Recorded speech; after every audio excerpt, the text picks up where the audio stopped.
अऊज़ु बिल्लाहि मिनश शैतानिर रजीम। बिस्मिल्लाहिर रहमानिर रहीम। वज़ू।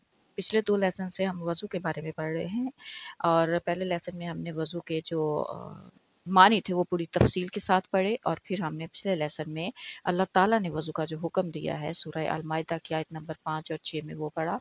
और आज हम ये देखेंगे कि वज़ू जो है उसके फ़र्ज़ कितने हैं और सुन्नतें कितनी हैं, उसके बारे में क्या-क्या फ़राइज़ हैं और उसको कैसे परफ़ॉर्म किया गया और वज़ू क्या है। वज़ू जो है वो इस्लाम में मख़सूस तरीके से मुँह, हाथ और पाँव धोना जो है उसको वज़ू कहा जाता है। और वज़ू के बारे में रसूल करीम सल्लल्लाहु अलैहि वसल्लम ने फरमाया, क़यामत के रोज़ मेरे उम्मती अज़ाए वज़ू की चमक के बायस सफ़ेद चेहरे और सफ़ेद टांगों वाले कहकर बुलाए जाएंगे। जो तुम में से अपनी चमक को बढ़ाने की ताकत रखता है, इसे चाहिए कि बढ़ाए। बुखारी किताब अल वज़ू बाब फ़ज़लुल वज़ू यानी वज़ू के फ़ज़ाइल का जो बाब है उसमें। अब वज़ू के फ़र्ज़ कितने हैं और सुन्नतें कितनी हैं। वज़ू के फ़र्ज़ 4 हैं। सबसे पहला फ़र्ज़ जो है वो है चेहरा धोना और ये फ़र्ज़ कैसे हैं जो सूरह माइदा में अल्लाह ताला ने फरमाया उसके मुताबिक। पहला फ़र्ज़ है चेहरा धोना और इसमें कुली करना या साथ में मिसवाक भी और नाक साफ़ करना शामिल है। दाढ़ी का खलाल उसमें शामिल है।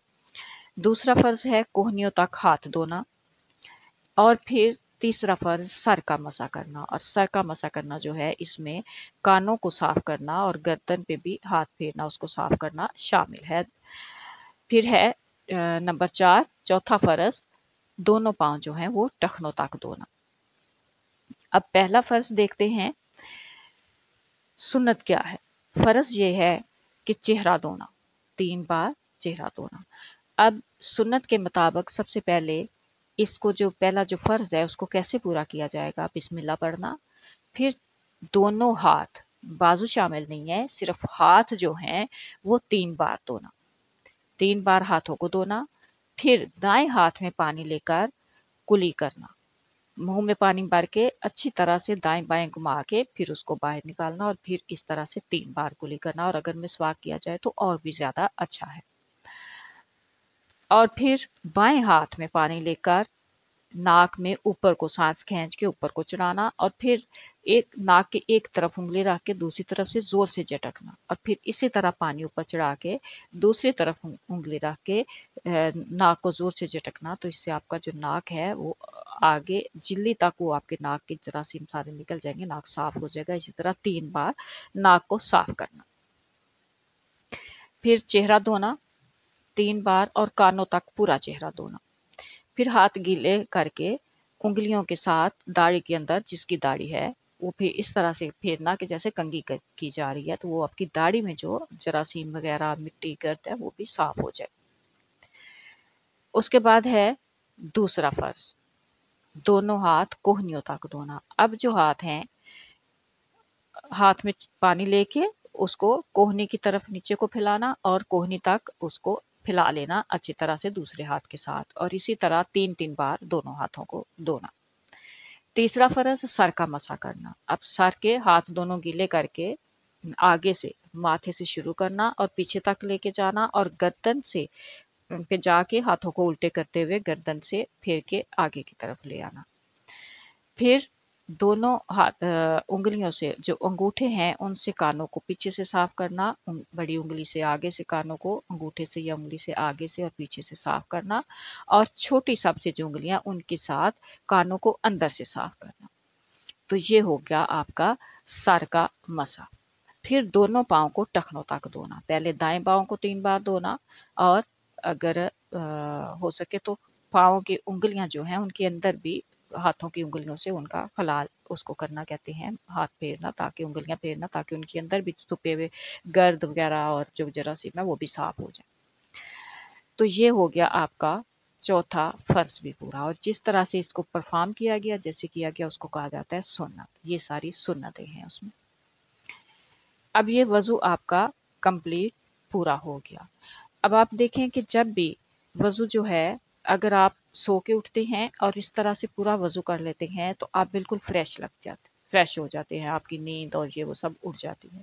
اگر آپ باہر سے تھکے ہوئے آتے ہیں اور آپ وضو کرتے ہیں تو آپ کی گرد اور آپ کی جو تھکاوٹ ہوتی ہے وہ دور ہو جاتی ہے، فریش ہو جاتے ہیں۔ اگر ویسے آپ لیزی فیل کر رہے ہیں اور اس طرح سے وضو کر لیتے ہیں تو آپ فریش ہو جاتے ہیں۔ یعنی کہ وضو جو ہے یہ آپ کے اگر کہہ سکیں تو آدھے غسل کے برابر ہے، آپ کو فریش کر دیتا ہے، اور جتنے جراثیم، گرد، مٹی آپ کے اوپر ان سارے حصوں پہ پڑی ہوتی ہے جو کپڑوں سے باہر ہے وہ ساری صاف ہو جاتی۔ اس کے بعد رسول کریم صلی اللہ علیہ وسلم فرماتے ہیں، حضرت عمرو بن ابسا سلمی رضی اللہ عنہ سے روایت ہے کہ میں نے عرض کیا، یا نبی اللہ، مجھے وضو کے متعلق بتائیے۔ آپ صلی اللہ علیہ وسلم نے فرمایا، تم میں سے جو شخص بھی ثواب کی نیت سے وضو کرتا ہے، کلی کرتا ہے، ناک میں پانی ڈالتا ہے، ناک صاف کرتا ہے، اللہ تعالیٰ اس کے چہرے، منہ اور نتنوں کے گناہوں کو مٹا دیتا ہے۔ دیکھیے یہاں پہ کیا ہے کہ جس جس جگہ کو وہ پانی سے صاف کرتا ہے ان سب کو اللہ تعالیٰ ان سب سے اس کے گناہ مٹا دیتا ہے۔ معذرت۔ ایک طرف تو آپ کے سارے جراثیم صاف ہو گئے، آپ فریش ہو گئے، دوسری طرف آپ کے گناہ بھی ساتھ اس پانی کے ساتھ، ان جراثیموں کے ساتھ آپ کے گناہ بھی اللہ تعالیٰ نے مٹا دی۔ اور اس کے بعد ہم دیکھیں گے کہ اس کے سائنٹیفک کتنے جو ہیں وہ فائدے ہیں انسان کے لیے، وہ بھی ہم آگے جا کے پڑھیں گے۔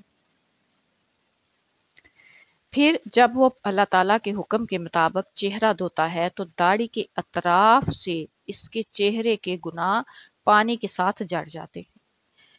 جراثیموں کے ساتھ ساتھ گرد کے ساتھ آپ کے گناہ بھی جڑ رہے ہیں سارے کے سارے۔ پھر جب وہ کوہنیوں تک ہاتھ دھوتا ہے تو ہاتھوں کی پوروں سے پانی کے ساتھ اس کے ہاتھوں کے گناہ جڑ جاتے ہیں۔ پھر جب وہ سر کا مسح کرتا ہے تو بالوں کے سروں سے اس کے سر کے گناہ پانی کے ساتھ جڑ جاتے ہیں۔ اور جب وہ ٹخنوں سمیت پاؤں دھوتا ہے تو پوروں سے لے کر ٹانگوں تک اس کے گناہ پانی سے جڑ جاتے ہیں۔ پھر اگر وہ کھڑے ہو کر نماز پڑھے جس میں اللہ تعالیٰ کی ایسی حمد و ثنا اور تعظیم کرے جو اس کی شان کے لائق ہے، اور خالی الذہن ہو کر، یعنی کہ صرف اللہ تعالیٰ کا خیال ہو، باقی دنیاوی چیزوں ہمارے ذہن سے نکل جائیں، انہیں پیچھے کر سکیں ہم، تو اللہ تعالیٰ کی عبادت کی طرف متوجہ رہے تو نماز سے فارغ ہونے کے بعد وہ گناہوں سے اس طرح پاک ہو جائے گا جیسا کہ اس کی ماں نے اسے ابھی جنا ہو۔ الحمدللہ، بارک اللہ۔ کیا کیا احسانات ہیں اللہ تعالیٰ کے کہ اتنی چھوٹی سی محنت سے وہ کتنے بڑے بڑے اجر دیتا ہے۔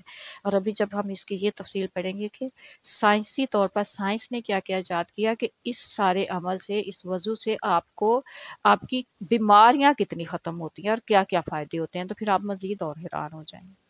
تو اللہ تعالیٰ ہم سب کو دین کی سمجھ اور اس پر عمل کرنے والا بنائے، آمین۔